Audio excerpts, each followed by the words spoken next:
इस वक्त की एक और बड़ी खबर देश की राजधानी दिल्ली से, जिसका जिक्र हम पहले कर रहे थे। एक बार फिर से इसी खबर की तरफ रुख करेंगे, जहां देश विरोधी पोस्टर मामले में जफरुल इस्लाम पर पुलिस ने शिकंजा कस दिया है। जफरुल इस्लाम को दिल्ली पुलिस का नोटिस यहां पर सामने आया है। दिल्ली पुलिस की स्पेशल सेल ने ये नोटिस भेजा है।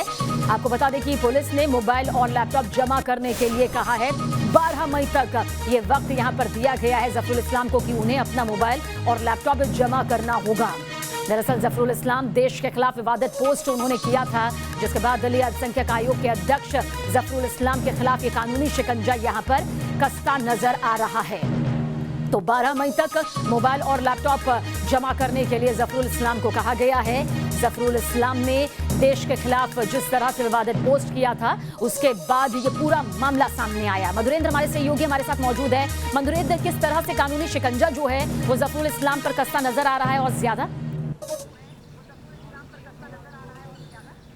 देखिए, बिल्कुल अगर साइबर सेल की रेड की अगर हम बात करें तो जाहिर तौर पे साइबर सेल एक्टिव हो चुका है और उनके लैपटॉप से लेकर तमाम जो एक तरह से आईटी संसाधन है उनको जब्त करने की बात कही गई है। और ऐसे में समझ सकते हैं कि जफरुल इस्लाम जो कि भारत की ज़मीन से भारत विरोधी गतिविधियों को एक तरह से हवा देते हुए दिखाई दे रहे हैं। भारत में अगर हम बात करें तो जिस तरह से उनके बयानों ने एक नई आग सुलगाने की कोशिश की, उसको लेकर बेहद संजीदगी से पुलिस इस पूरे मामले को देख रही है।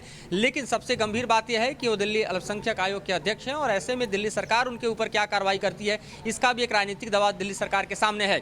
लेकिन कुल मिलाकर जो स्थितियां हैं उसमें उन पर शिकंजा कसता जा रहा है और जाहिर है कि उनकी गिरफ्तारी किसी भी वक्त हो सकती है।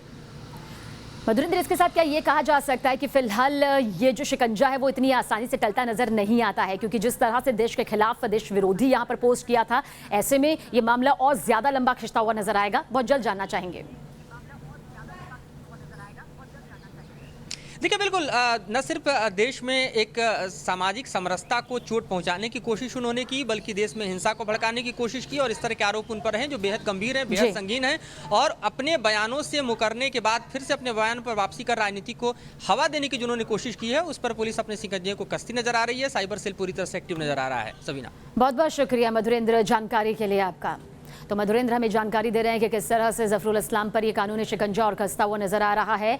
देशद्रोह का ये पूरा केस यहाँ पर सामने आया। दरअसल जिस तरह से देश के खिलाफ देश विरोधी विवादित पोस्ट जफरुल इस्लाम की तरफ से किया गया, उसके बाद एक कानूनी तौर पर यह शिकंजा यहाँ पर उन पर कस चुका है और अब 12 मई तक उन्हें अपना मोबाइल और लैपटॉप जमा भी करना होगा।